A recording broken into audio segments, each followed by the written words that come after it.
all to this important panel discussion on the power of media and community leadership for justice and gender equality, organized by ADVU, based in Romania in partnership with the Journalists and Writers Foundation, along with the other critical stakeholders from Romania. My name is JWF. I serve as the representative of the JWF to the United Nations Department of Global Communications. Well, today we gathered here to explore how the strategic use of media and the active engagement of community leaders can serve as a powerful catalyst for social change. Media, when facilitated responsibly and creatively, has the ability to reshape public perception, challenge stereotypes, and raise awareness about the gender-based injustices. Similarly, trusted community leaders, whether they are local activists, advocates, educators, journalists, or faith figures, play a critical role in mobilizing communities, fostering dialogue, and creating spaces for marginalized voices. Together, these forces can drive transformative change that promotes justice, equality, and human rights at both local and global levels. Today's discussion is especially timely as societies around the world confront persistent gender inequalities and systemic discrimination. The media's reach can amplify stories that often go unheard, shining a spotlight on injustices and holding those in power accountable. Meanwhile, community leadership helps translate awareness into action, empowering women and girls to claim their rights and participate fully in social platforms. And hosting respective members of the Romanian delegation, civil society members, journalists today, composed of gender experts, we hope to reinforce the vital role that media and community leaders play in advancing gender equality. Ultimately, our collective efforts can create a more inclusive, just and equitable society where every individual's dignity is recognized and protected. Now, transition into the panel discussion. We will first hear from Aynur Gürsoy. She is the Vice President of ADVU and Women's Empowerment Project Coordinator. Aynur leads women's empowerment projects at the Dialogue and Universal Values Association and also serves as the VP of the organization. She develops initiatives focused on gender equality, leadership, and social cohesion. Through training programs, mentorship, and community engagement projects, she works to empower and empowers young girls while mobilizing volunteers to support disadvantaged children. A multidisciplinary researcher, she is a physiotherapist and specialist in teaching Turkish as a foreign language. She holds degrees from Istanbul University and Christian Dimitrie Cantemir University, completed her master's studies in Bosnia and Herzegovina, and earned her PhD in educational sciences from the University of Bucharest. She also completed a specialization in gender equality at the University of Bucharest. Her research focuses on multicultural education, gender equality, and intercultural dialogue. The floor is yours, Aynur. Thank you, Cemre.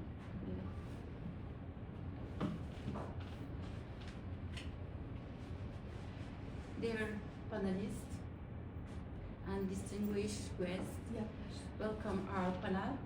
It's a great pleasure to have you with us today. This year, our organization is hosting 5 panels within the CSW70 platform, and this is one of them. Before we begin, I would like to briefly introduce our organizations. The Association for Dialogue and Universal Values is a non-profit organization committed to fostering dialogue among people of diverse backgrounds. Considering education as a universal value, ADVU offers the various educational programs, events, debates, and lectures, and promote dialogue, cultural diversity, and shared values to create a more inclusive society. As a part of its women empowerment program, our association raises awareness on gender equality, women's rights, domestic violence, and the empowerment of refugees and girls. Our organizations also supports academic research on multiculturalism and intercultural understanding to build a more just and harmonious world. Today, I will present my research on the relationship between justice, literacy, education, and gender equality, focusing on the comparative perspective between Romania and Turkey. In particular, I will discuss how educational inequalities and gender-based barriers shape individuals' access to justice. Research problem: access to justice is a fundamental principle of democratic societies. However, research shows that the access to legal right alone does not guarantee the individual are able to use those rights in the practice. Several factors can limit access to justice, including educational inequalities, lack of legal knowledge, gender-based barriers, and institutional distrust. For this reason, the concept of justice literacy has become increasingly important in recent years. This study focused on three main research questions.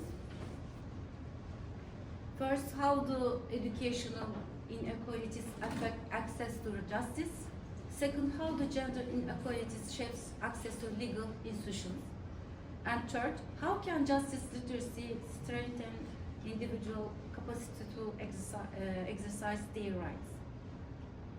Justice literacy can be understood through three main components. The first is legal awareness, which refers to individual knowledge of their right. The second is critical legal understanding, meaning the ability to recognize the interpret right values. The third component is institutional access, which refers to the ability to use legal and institutional mechanisms. In this study, I proposed the Gürsoy justice literacy framework, which they conceptualize justice literacy as a three-stage process. The first stage is legal awareness. The second stage is critical legal understanding. The third stage is institutional justice access. Together, this stage enable individuals not only know their rights but also to claim and exercise them. This model, justice literacy conceptual model, this model illustrates the relationship between education, knowledge, and access to justice. As the education and access to information increase, individuals develop stronger justice literacy. This enables them to understand their rights, recognize the violence, and use institutional mechanisms. As a result, access to justice becomes stronger.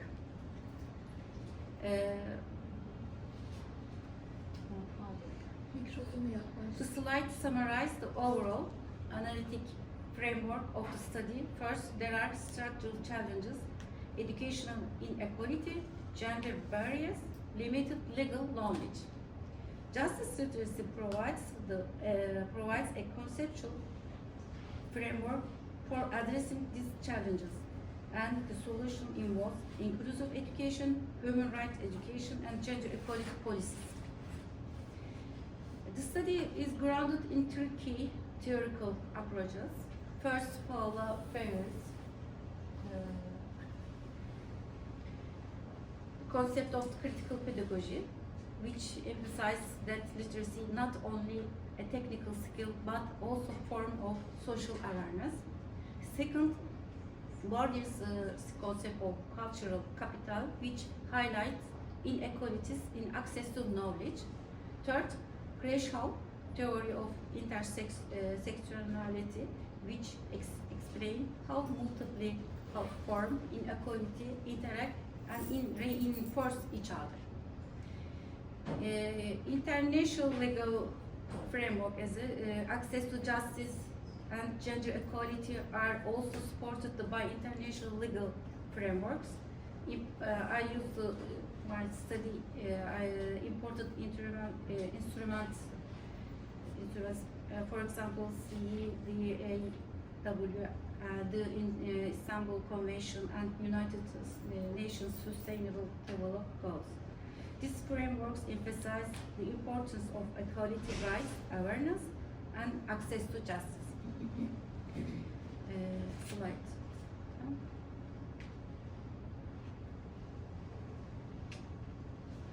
The diagram shows the relationship between three key sustainable development goals. CDG4 focuses on quality education. Education contributes to develop the justice literacy.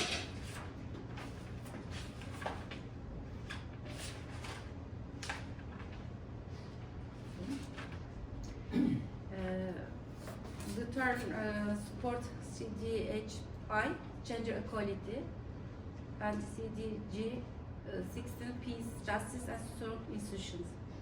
Educational research often distinguishes between three levels of literacy.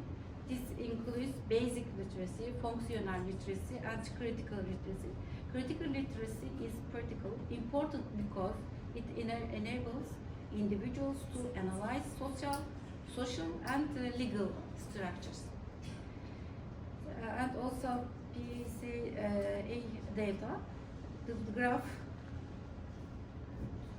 presents data from the OECD and the PICA assessment. In Romania, approximately 32% of students show low reading profession. In Turkey, this figure is around 36%. And average about 20% international institution. This figure highlights how education inequalities may affect access to knowledge and information. You can see it. And another research, early school living, in another important indicator of educational inequality. You see, compare Romania and EU, Europe. In Romania, the rate is approximately 15%. In European Union, average is around 10%. These differences illustrate structural inequalities within educational system. In the case of Romania, several challenges can be identified. This include rural-urban educational disparities, high early school living rates, and structural disadvantages faced to Roma communities. In Turkey, three have been important developments in the education system in recent years. School enrollment rates have increased significantly. Programs aimed at increasing girl participation in education, such as the Haydi Kızlar Okula campaign, have played an important role.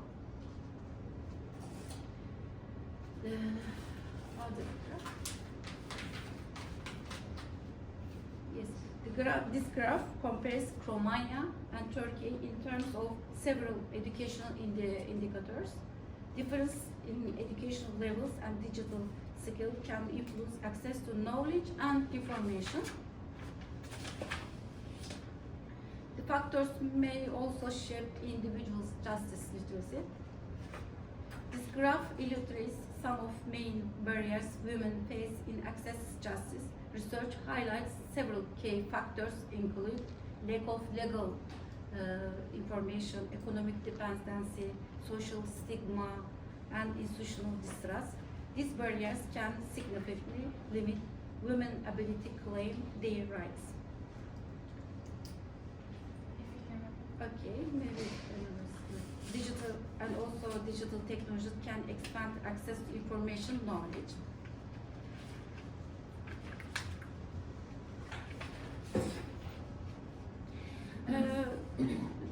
digital literacy has become an important component of justice literacy.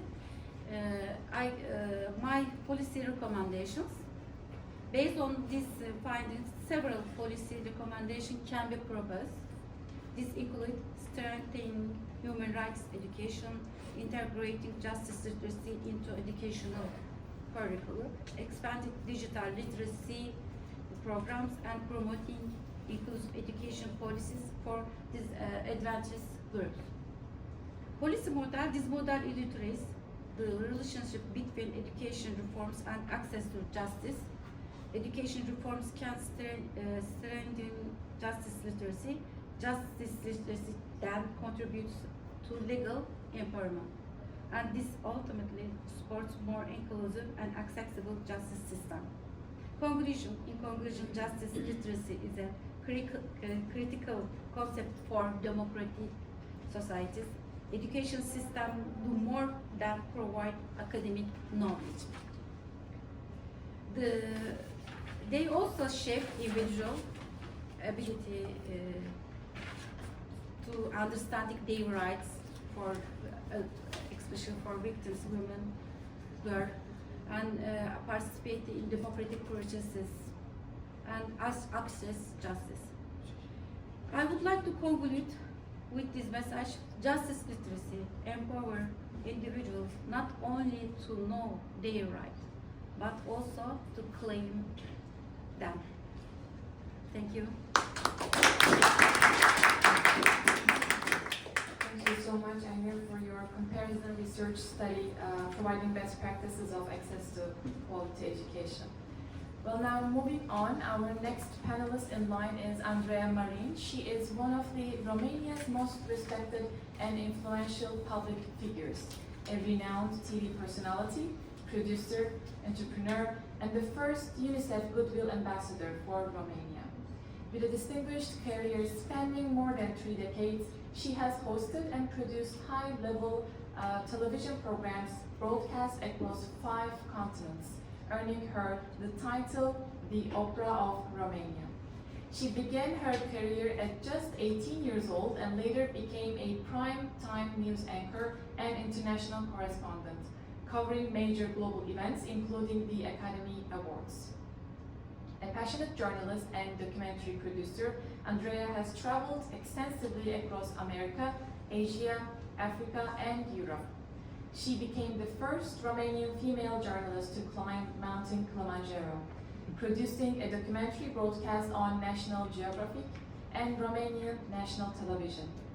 Deeply committed to humanitarian work, she founded the Cherish Life Foundation, leading impactful national programs such as the School of Mothers, empowering women, and supporting families in vulnerable situations. An award-winning communicator, inspirational speaker, and social impact leader, Andrea Marin is admired for her credibility, leadership, elegance, and unwavering dedication to creating meaningful change in Romania and beyond. The floor is yours. Distinguished guests, thank you for welcoming me here. Every time I come to New York and I enter the United Nations building, or this prestigious building also, it makes me feel something special. As a woman, as a journalist, or UNICEF ambassador for my country, or as an activist for human rights, it doesn't matter who I am when I enter here, but I feel both very small and very responsible at the same time. Small because walking through these halls reminds me how vast the world is, how many voices, cultures, and realities exist beyond our own lives. But responsible because I realize that words spoken here can have a real impact at home and around the world. My name is Andrea Marin. I have a background in computer science, and I once aspired to follow the path as my profession. However, life had different plans for me, leading me down the path of journalism, television, communication, human rights, activism, and entrepreneurship. So I come from the world of media. For many years, my work meant to tell stories and to bring human experiences closer to those who might otherwise never see them. But if I am honest, the reason I care about these stories is not linked only to my career. I can find the roots much earlier in my childhood. When I was 9 years old, my family was involved in a terrible car accident. My father, my sister, and I survived. But my mother, only 36 years old, died in my arms before we reached the hospital. At that age, you do not fully understand what death means, but you clearly understand something, that the world has suddenly changed for you, and that the person who once stood behind you, protected you from everything, loving you unconditionally, is not longer there. You feel insecurity so deep inside your mind, soul, and body that becomes part of you. Insecurity, fear, loneliness, but you have to be strong to help yourself, to go forward. In the years that followed, I tried in many ways to fill the emptiness created by that moment. I became a kind of mother to my younger sister before I even understood what it meant to be one. I tried to grow up faster than childhood usually allows. And I think without realizing it, I also began to search for ways to give to the world something that I felt it had been taken away from me too early. Life took me in directions I could not have predicted. I studied computer sciences, as I said, but I found my place in television, speaking to millions of people from heart to heart, organizing national and international humanitarian campaigns, traveling across continents, meeting people and communities, and I found their realities often very different from my own. Africa, Asia, Europe, America. At first I believed my work was simply about communication, but over time I understood that when your voice reaches so many people, it carries a weight. During my years in media and humanitarian work, I met many women. Their lives had been marked by hardship. Women who had experienced violence in their home in a time of peace in my country. Women who had lost their homes, their safety, sometimes even their children. Women who were trying to find justice within systems and institutions that were not suited to address their needs. And every time I listened to their stories, something inside me recognized that same feeling from my childhood. The knot in your throat that surrenders all defenses when hit by the realization that we are so alone when we experience injustice, and unfortunately, in a majority of cases, that we are overpowered by the magnitude of our situations. I believe God gave me the opportunity to rise to a place from which my voice is heard, a place from which I get the chance to speak up for the women who would otherwise remain invisible. If there is anything I've learned throughout my career, it is that justice doesn't begin in an institution or even in a formal setting, but from the first contact with somebody, with someone who is willing to listen, believe, and put in the effort to start making a change. It is well known that the media can serve as both a hindrance and a facilitator for advocacy. The only discourse that remains prevalent is the one that is continuously repeated. As such, for those of us in this room who are fortunate enough to be listened to, we must persist in reminding people that inequality and injustice against women is not a fleeting matter.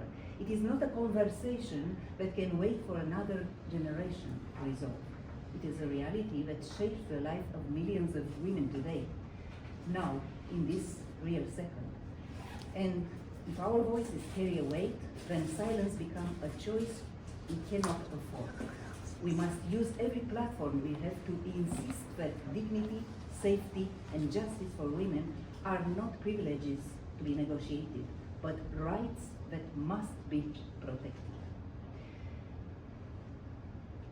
Because somewhere right now, there is a woman or a girl who believes no one will hear her voice. Nobody cares about me, no chances for me in this world. Let us make sure that the world proves her wrong. I'm a mother and I have a daughter, and I want her to feel that I'm strong for her. I want to be able to protect and to inspire her. I want my daughter to grow up believing that she is one of the educated, balanced, free-thinking women capable of changing destinies for the better. I want her to believe that will become one of these women who will be able to make important decisions side by side with men in order to lead positive changes in this world. I don't believe we are better than men, or that the men are better than us. But what I do believe is that equal rights granted, we have the opportunity to build more and better things together for all of us and for the generations to come. The internet can quickly spread news everywhere, from anywhere in the world. And our daughters have eyes to see, ears to hear, brains to process, and hearts to feel. And they get scared. It's difficult for them to comprehend that still in this century, somewhere in this world, girls their age are being harshly punished, sometimes having to pay with their own lives for following their natural desire to learn, a right that's being denied for them. In 2023, Nobel Peace Prize was awarded to a woman in Iran who was imprisoned for daring to fight for the rights of women just like her. And you might say, it doesn't happen in my country. But you might find that, although in a different way, this does happen somewhere else too. They are girls who secretly study in our country or another. They study by candlelight even, because their families believe that school cannot put food on one's table. Child labor or early marriage still seems to be seen as the best solution.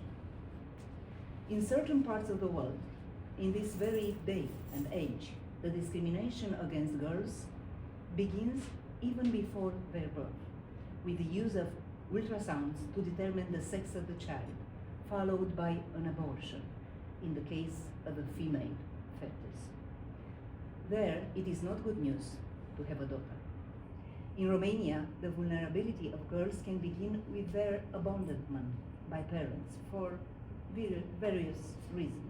Many girls are left with the responsibility of caring for the younger siblings, while their parents work abroad, seeking a different future without any guarantee that they will find it. And they are fortunate if they manage, if they escape the abuses of those who find them alone and vulnerable.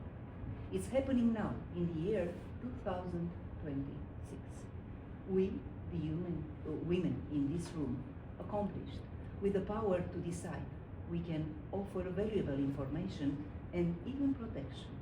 We can show that we care, we can educate, we can provide meaning and hope. We don't necessarily have to go to disadvantaged countries or, I don't know, other continents to find girls who understand that what it takes to know how to manage a household, to be like parents to younger siblings, to get married and become mothers at far too young an age. Girls who want to escape poverty, who conform to the unwritten laws of their ethnicity, expectations, but do not know what school means. We find them in Romania, in today's Europe, and around the world. If we don't see them, if we close our eyes, we abandon them to despair, poverty, or worse, trafficking of minors and adult women. An United Nations statistic once stated that more than 2/3 of the world's illiterate children are girls. And most girls who marry at the age of 12 spend more than 80% of their youth being pregnant. This is our world, a twisted world that will continue down this path if we don't get involved. It is up to us to educate our girls and make their rights known. And who could feel and decide with the best understanding a women issue, if not women? An old Indian proverb that I never had forgotten, it is this one: gods are where women are respected. For me, other women were my chance to be who I am today. Their stories, their struggle, their victories, great example to follow for me. And I decided that I can be the next role model. Why not? I can help, because I care. So why not? I believe in my ideas, and I decided to share, to love, and to let myself to be loved by the family of women I have met around the world. If the voice I have been given can help even a few of those stories, if it can help even a few women to feel less alone in their struggle, then I believe the path that began with a moment of great loss for myself has found a meaningful direction. Thank you. Maria is a Romanian journalist and a media leader whose career in public radio began in 1990s. She served as President and Director General of the Romanian Radio Broadcasting Company, becoming the first and only woman to lead the institution in its nearly century history. Recognized for combining editorial credibility with institutional modernization, she also hosted landmark programming on Radio Romania, live night show. For her professional achievements, she has received numerous awards. She is also an associate professor at the National University of Political Studies and Public Administration, Faculty of Communication and Public Relations, where she teaches media institutions management and mass communication, from analog to digital. The floor is yours, ma'am. Thank you very much. We will go stereotypes and providing useful, safe information on gender-based violence so that women can access protection and justice more easily, drawing my experience as a journalist. First of all, I want to thank you to the Journalists and Writers Foundation and ADVU for the invitation and for this conversation on media and community leadership for justice and gender equality. As you said, I'm Maria Toghină, a journalist at Romanian Broadcasting Corporation and an associate professor at National University of Political Studies and Public Administration, Faculty of Communication and PR. I come from a place where the public interest is not a slogan, but an obligation to inform accurately, to protect vulnerable people, and to provide guidance, not spectacle. I want to start from the reality, not generalities. In Romania, domestic violence remains a systemic problem. In the first 4 months of 2025, the police responded to more than 40,000 cases, about 14 cases per hour. By the end of December, 59 femicides had been reported, meaning nearly 1 woman was killed every week. But the phenomenon did not slow down. In the first 10 months, police responded more than 110,000 domestic violence cases. The numbers are cold, but their meaning is painfully clear. For too many women, the danger comes from the very place that should be safe, and from people who should protect them. In my editorial work, including on the program Night Service, I have repeatedly addressed gender-based violence, and well as a related issue that exposes the same structural vulnerability, human trafficking. Especially trafficking affects women. The sharp lesson for both is this: victims do not lose only to the abuser, but also to confusion, fear, and the lack of coordination between institutions. And here, the media can either help or undermine everything, depending on how it does its job. From this experience, I bring 3 simple but essential messages. First, justice begins before court. For many victims, the first obstacle is not a court, it is information. What steps to take, what rights they have, what a protection order means, how to document this, where to seek support, and what services exist.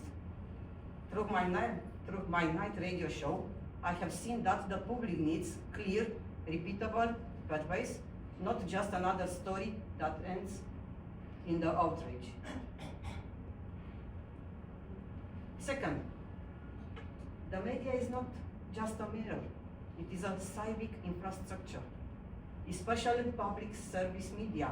Our role is not to turn trauma into fuel for ratings, but to provide clarity, context, and guidance backed by firm editorial standards, protecting identities, using language that does not blame the victim, avoiding sensationalism, and applying rigorous verification.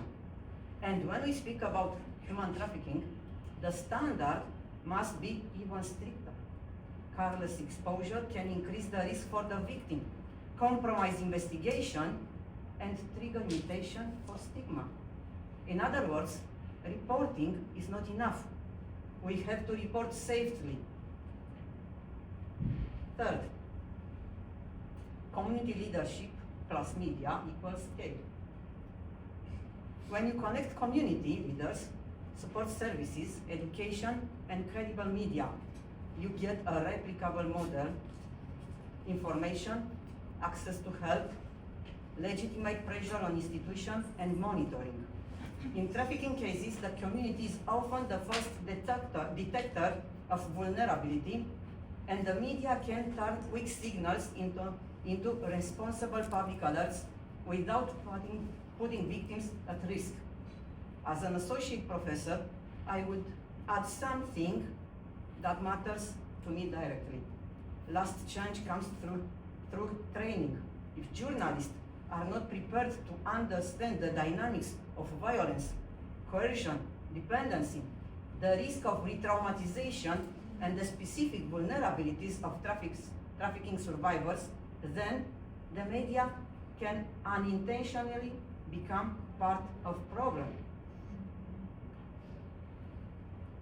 So that we do not remain in the realm of good intention, I propose 3 lines of collaboration with clear deliverables. First, applied training, 1 day, 2 modules for journalists and community leaders, reporting on gender-based violence and human trafficking without re-traumatization. A toolkit, access for the protection and justice, steps, resources, an editorial checklist, and safety rules.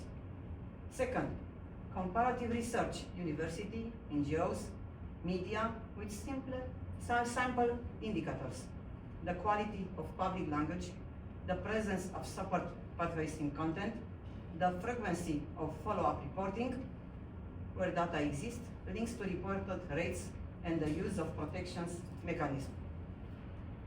Third, a cross-country network for exchanging good practices and content, a shared set of editorial protocols, replicable materials, and periodic evaluation. In the context of CSW70 and Sustainable Development Goal 5, I believe the conversation about media and community leadership must move from principles to architecture. How we integrate information into protection chain. For my perspective, public service media can become a part of the protection system when it consistently does 3 things. First, applies survivor-centered standards. Safety, confidentiality, non-blaming languages, avoiding re-traumatization. Strengthens justice literacy, rights, steps, documentation, protection orders, access to services.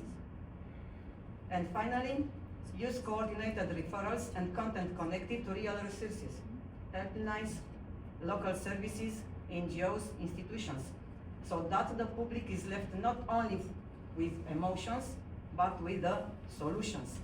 If we want results, not just visibility, then the partnership between media, communities, universities, NGOs, and institutions should be assessed through simple indicators. How many people reach support, how quickly, and with what level of safety. In public policy terms, this means treating media as a prevention infrastructure, safe information, practical guidance, and connections to services.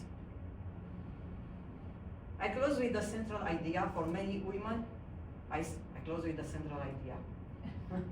For many women, first contact with justice is a conversation, not a courtroom. When public service media act responsibly, that conversation becomes a way out. When it does not, it becomes yet another closed door. Thank you.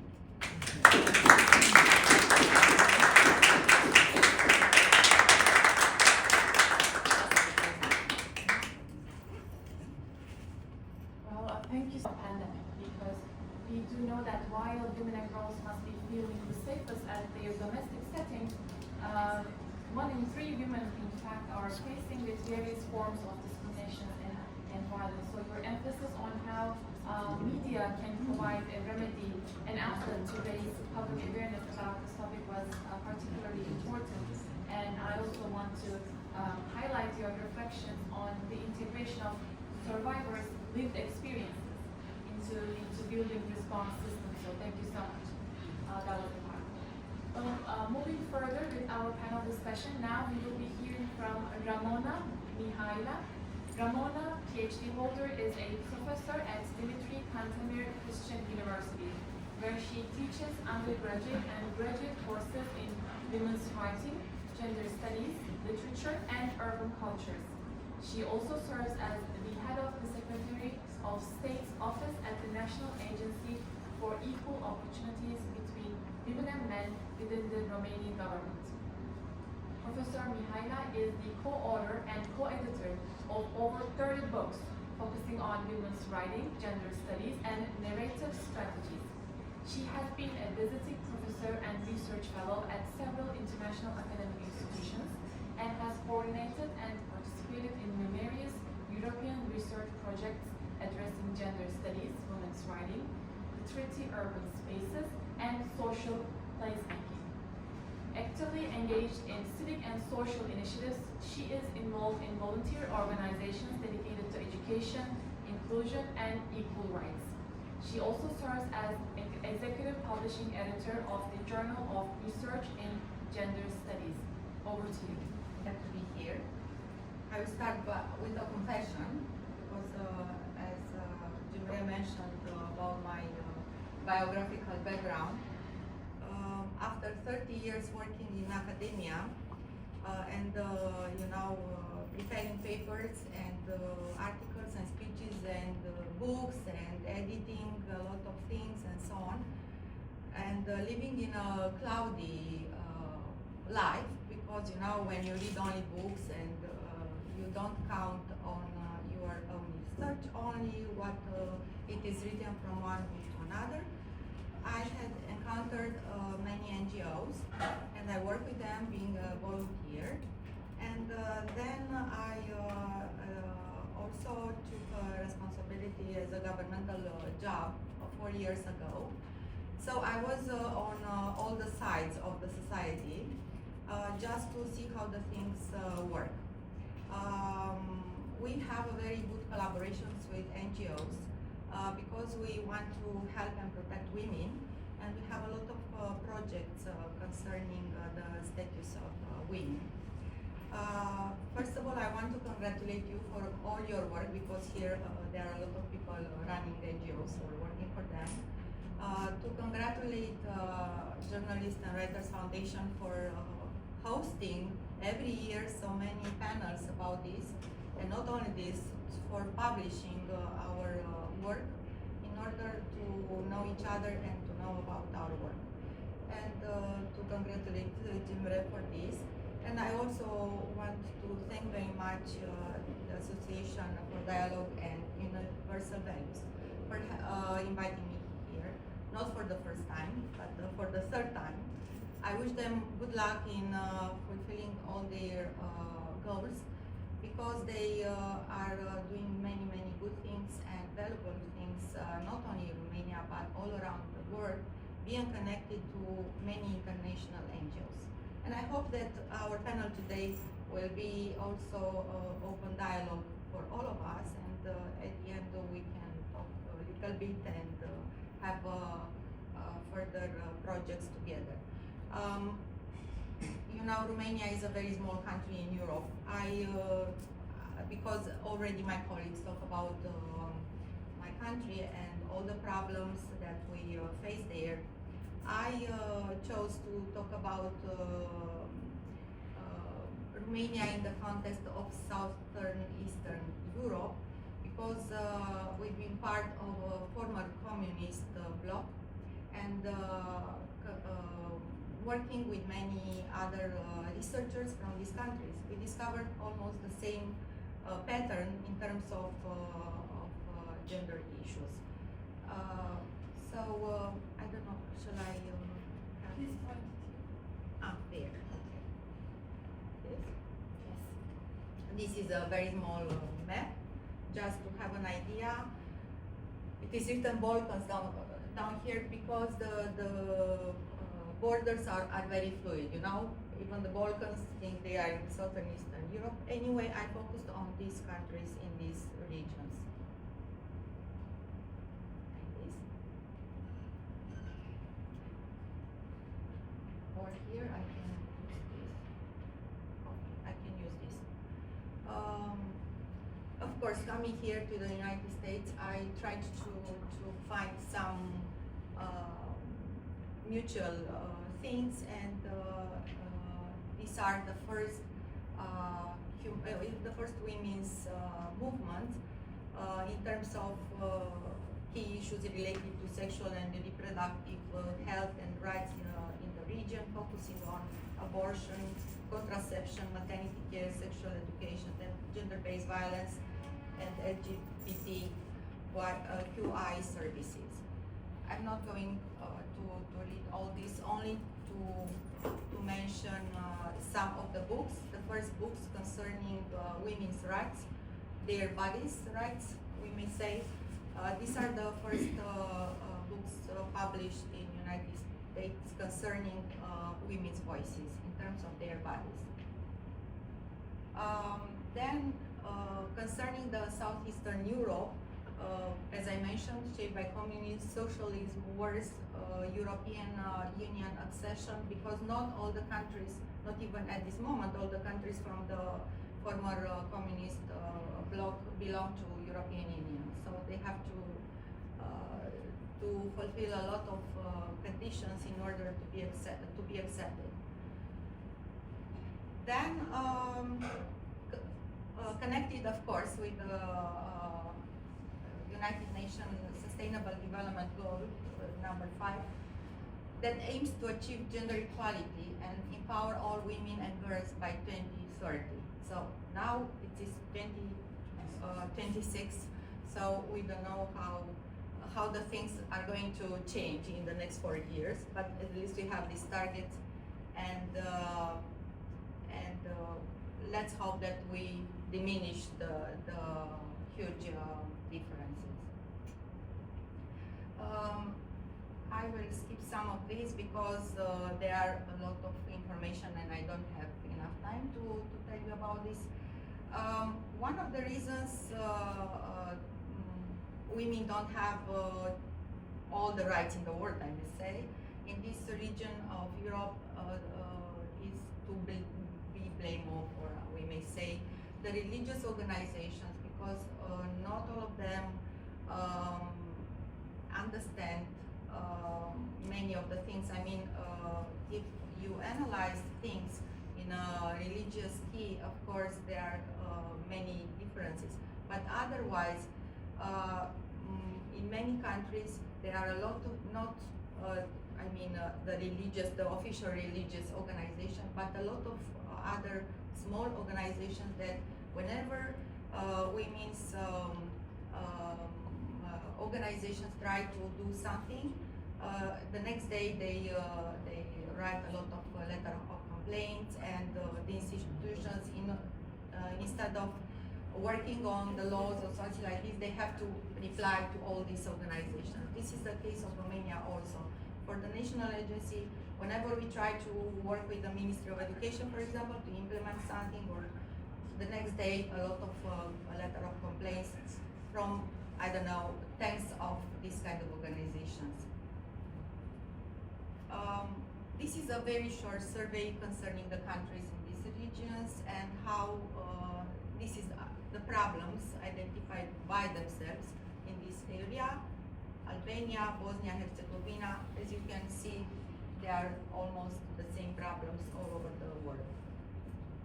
Then Bulgaria and Croatia, Roma health mediators, advocacy, and so on. I'll go to Greece because sometimes Greece is also involved in this area, and Kosovo, a very small country of almost 2,000 people, gender mainstreaming, rural outreach, post-rape protocols, because it's a small country that belonged to the former Yugoslavia, and they had a lot of wars. Montenegro and North Macedonia, the same ethnic training campaigns or perinatal content or re-liberation of abortion and Roma access. Now Romania and Serbia, they are in alphabetical order, that's why they look like this. As I mentioned, the legacy of dictatorship, watching the refusal, sexuality education that is missing, and in Serbia, which does not belong to the European Union yet, there are a lot of protests versus anti-abortion spectacles and gender-based violence health protocols. Slovenia and Turkey, the same things as I mentioned before, and all the images you've seen, they are books or posters from the all kind of I don't have enough time. Yeah, but a couple more minutes, please. Okay. Here are some words about the national agency that I represent. We have the helpline phone where all the people in Romania can call. This is a local phone, and we try to have it is a 24 hours a day, 7 days a week open. People can call. Just to mention one thing, for example, last year there were 10,000 calls, comparing to a previous year when only 5,000 calls. So women started to trust in NGO organizations, in governmental organizations, and not only the victims, but also all the people around them, they can help. As a short mention about the European Common Helpline, because, for example, the national helplines cannot be contacted outside the country. So we hope that in future, in Europe, we will have a mutual helpline. And here we have some countries that already have this number. In terms of Istanbul Convention, this is the European Commission Convention concerning gender-based violence. Here is a table of the countries that in the region that have already signed, ratified, and put into force this. As you have seen, for example, Bulgaria didn't sign it, and Hungary or Slovenia, while Turkey in 2021 they withdrew from the Convention of Istanbul, unfortunately. Here are governmental bodies from these countries that implement the Istanbul Convention. Here are the NGOs from these countries that fight for human rights and for gender-based violence. here is European Citizen Initiative now in transparency at the European Council, My Voice, My Choice, concerning the right of women to have rights upon their bodies. By now, there were over 1 million signatures across all 27 countries in Europe. I don't have enough time, so the rest of them were only things concerning. I would like to end with this because yesterday we attended some panels and we discussed about the fact that the most important fact to have rights and to understand everything is the education. And just to see, these are the only programs in southeastern Europe that people can rely on to learn something in terms of gender studies. As you can see, they are only master programs, and all of them are combined with other words like inclusiveness, like ethnicity, like any other things. Not gender studies, not women studies. So we don't have not minor programs, not major programs concerning this. And don't mention the sexual education or health education or preventive education in secondary school, high school, or other kinds of formal education. Thank you very much.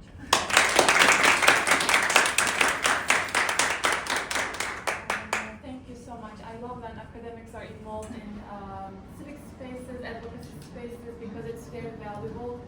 Without academic research, well-grounded latest statistics, gender-segregated data sets, we're not able to work on timely and effective policy resolutions. So thank you so much for your emphasis.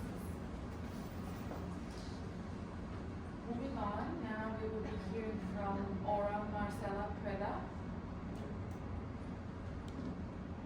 She's an associate professor and PhD researcher. Marcela Preda holds degrees in law and psychology, a PhD in criminology and postdoctoral studies at the Romanian Academy. She has taught criminology and criminal executional law at Spiru, Haret University since 1999 and has been a senior researcher at the Romanian Academy since 2006. She represents Romania in several European Coast actions on victimology, security, and investigative interviewing. She is Vice President of the Romanian Society of Criminology and Forensics and President of the Romanian Society of Victimology. Her research focuses on gender-based violence, human trafficking, and victim protection. The floor is yours.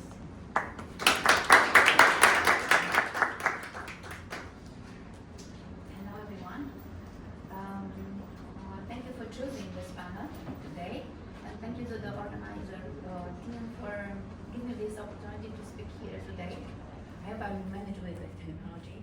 Okay. So, the title for this panel is very generous, but I will speak mostly about my quality of representative of Romanian Society of Victimology. So I will introduce this NGO. We established it 3 years ago. We started with 9 members, founding members, but our members are coming from different backgrounds and also are from Republica Moldova. If you heard about this country, they speak also Romanian. The number of our society increase from each year to other year. We are an independent, non-profitable, professional political organization. We signed some protocols with different national agencies in Romania and also with some NGOs. You could find about us more details on our website and on our Facebook page. What we do, and it's unique in Romania, we launch national conferences with the title Landmarks on Victimology, Victimization and Victims in and from Romania. This year will be a 7th edition. What is our mission? It's to gather a lot of researcher, academic professionals with different backgrounds, and to try to modify the policies, to improve the legislation, to be closer of the different types of victims, to propose some prevention program, to discuss platform for interdisciplinary dialogue, to organize this kind of conferences and public debates. Last year we organized this conference, but we have also a section in English, so it became with international participation. We had someone who is already in the room from United States, but it's not the only one. We have also a teacher from University of Louisiana. Why we choose this data this November? Because in 25 November it was declared International Day for Elimination of Violence Against Women by United Nations General Assembly. And also we choose this day because we are in Romania 60 days of activism against gender-based violence initiated by the National Agency for Equality Between Women and Men. Also, this theoretical dimension, we could add that we participate at different conferences in Romania. Also, we initiate some only international conferences. I was this one last year in May. We commemorate 125 years since the founder of the Victimology is birth, meaning the Benjamin Mendelsohn was a Romanian penalist lawyer. Also debate, we organize some debate. They are mostly online because we could reach the many people as you want. Here you will see journalists from Romania in the front, myself and medical doctor who lives in Canada and United States. And then she came in Romania, and now she is involved in our activities. Also, in terms of theoretical, let's say, procedures, we started to publish the article from these conferences. The first one, the blue one, it's on 2022. It has only 150 pages, and the last one, the yellow one, it's from the last year, and it has 295 pages. So the people who wants to come at our conference and who wants to publish after, but it's not, it's just a project in Romania. But after we invited people from outside of Romania, and they want also to publish their articles.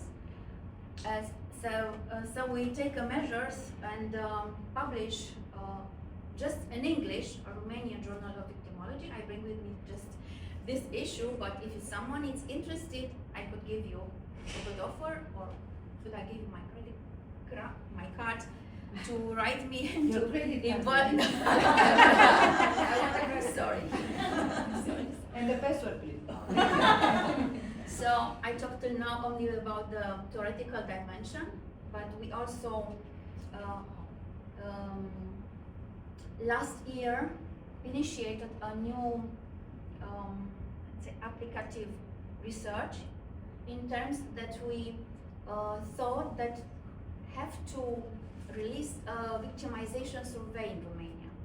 I don't know if you are familiar with this term, but I put here the definition. If I repeat it or not, it's not interesting.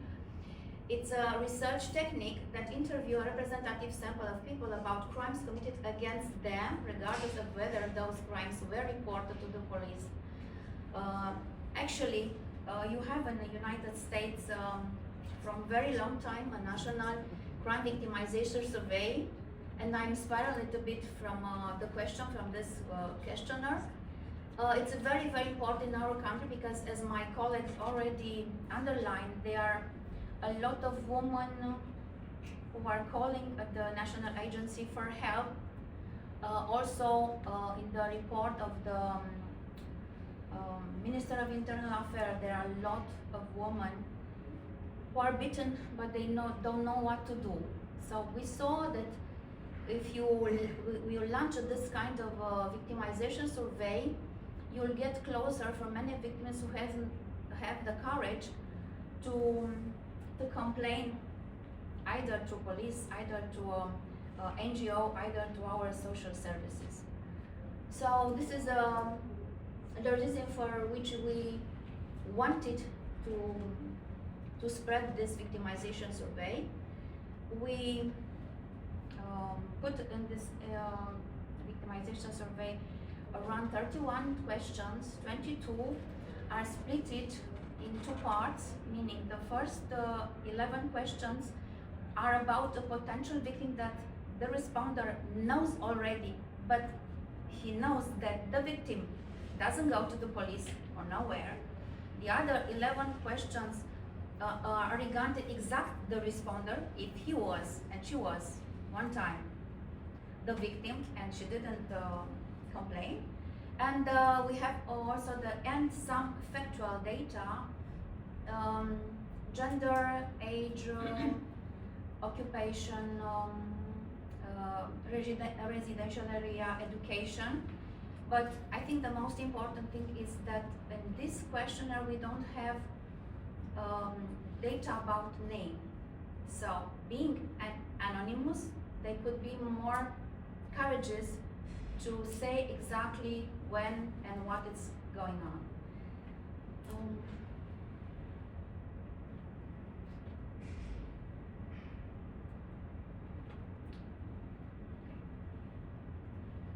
So,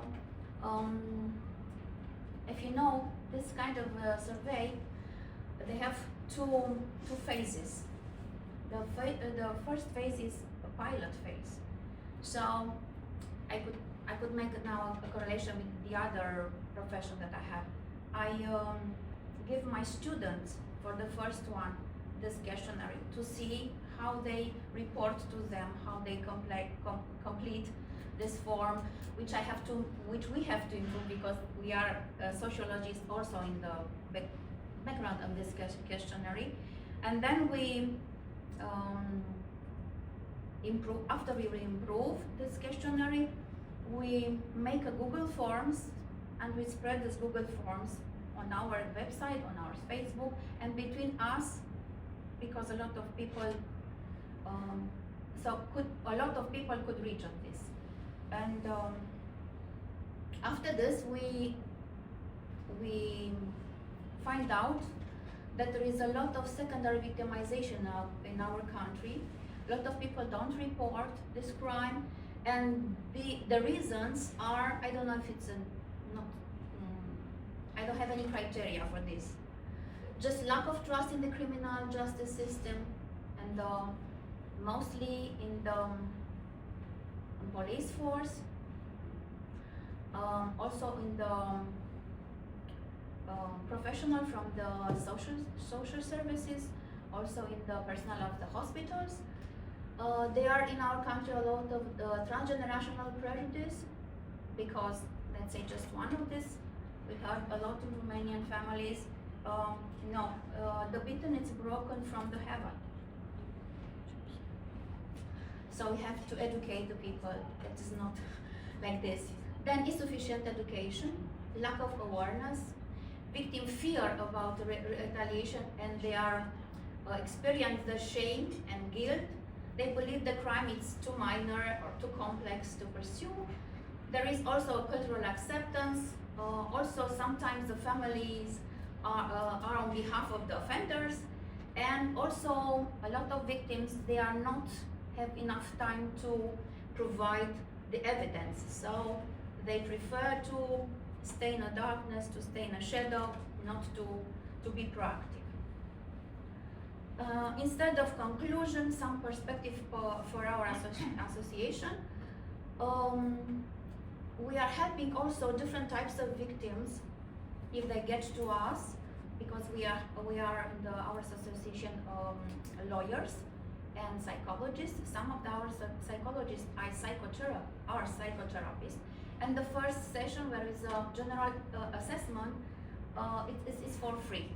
So they come to us, and there our specialized person could direct them to other services. Then we want to initiate and deliver training course for police force on applying the Mendes principle during investigative interviews to prevent secondary victimization. We want also to promote this discipline, victimology, at the law, sociology and psychology faculties. Unfortunately, in Romania, there is only one faculty of law who teach this discipline, victimology, at the master degree. And we think that with all this European directive, Istanbul Convention, Lanzarote Convention, we need to bring this discipline in all the faculty of law, in my opinion. And also, yes, we want to initiate a master degree for a year, a program, a specialized program in criminology, victimology, and penology. And also, we have to understand and monitoring the implementation of European directive concerning victim at the national levels, because we have a lot of problems with this implementation in Romania, since we are a member state and we have to follow their rules. Thank you very much.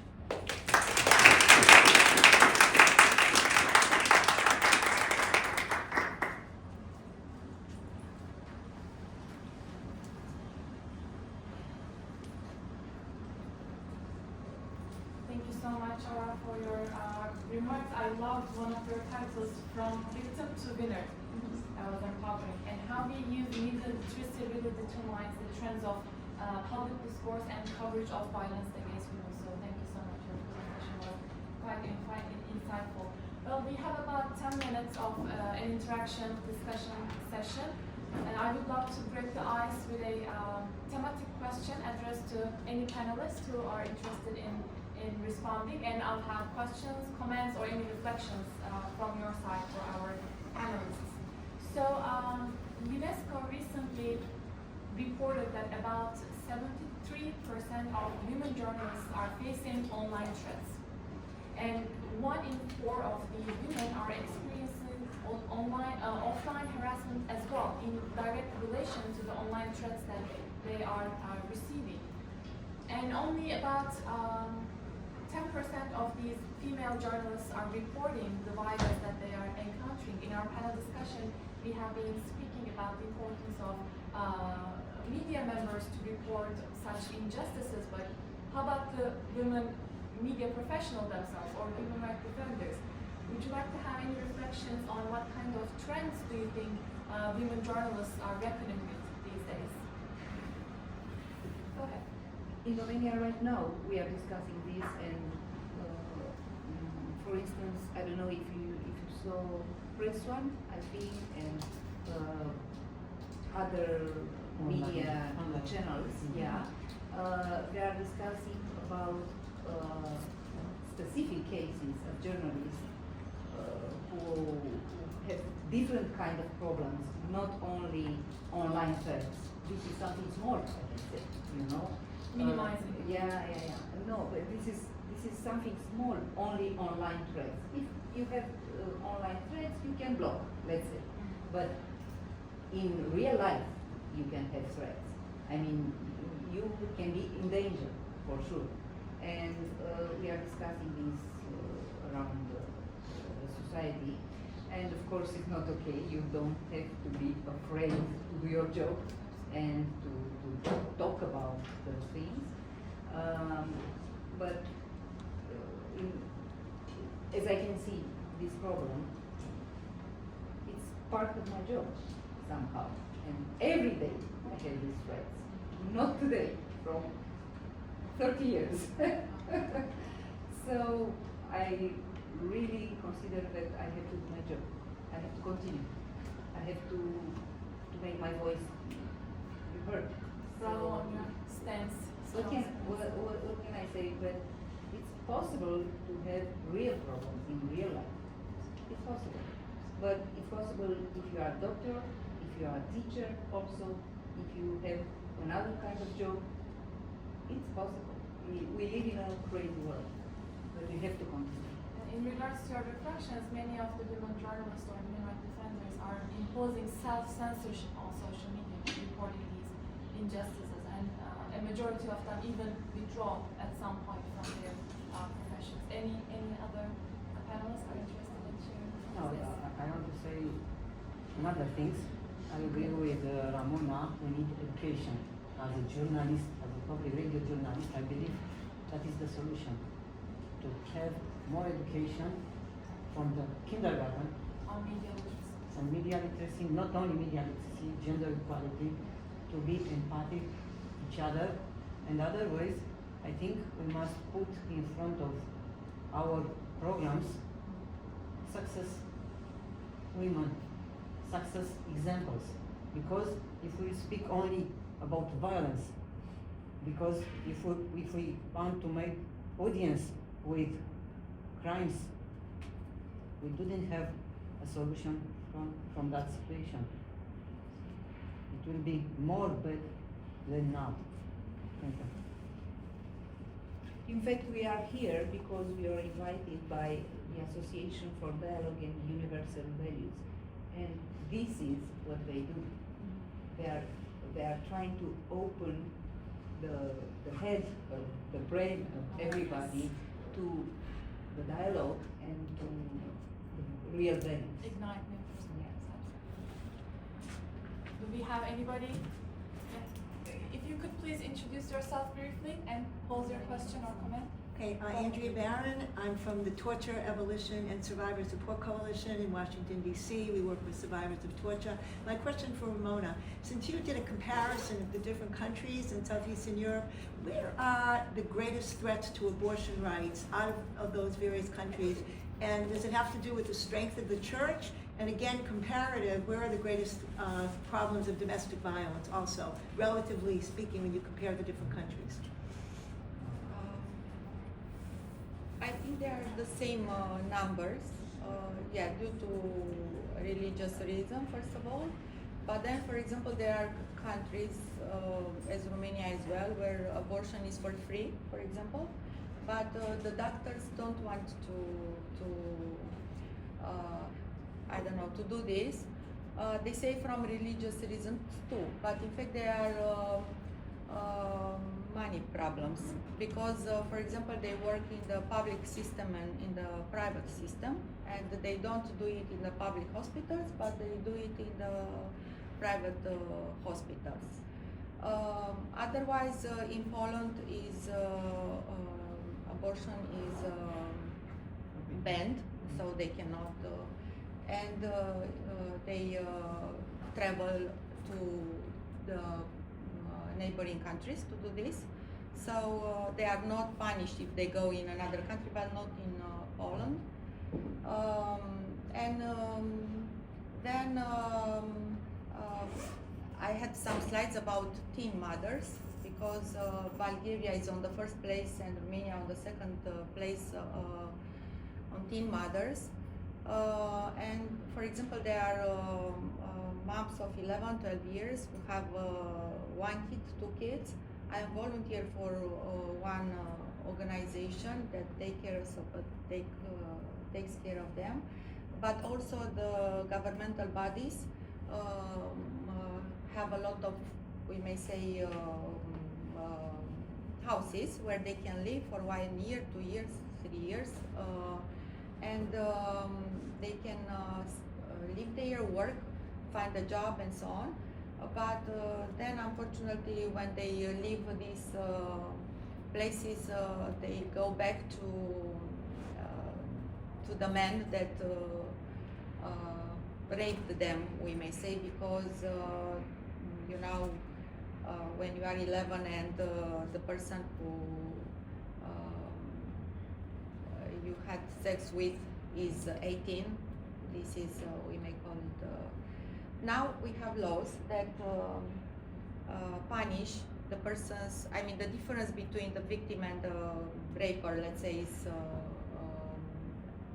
more than 5 years. It is considered a rape.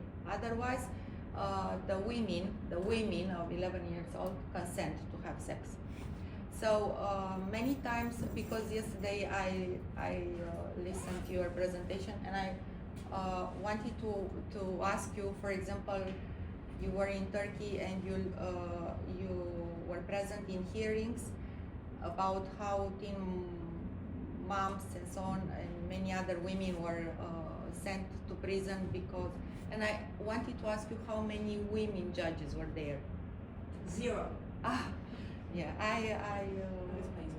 yes, I expected,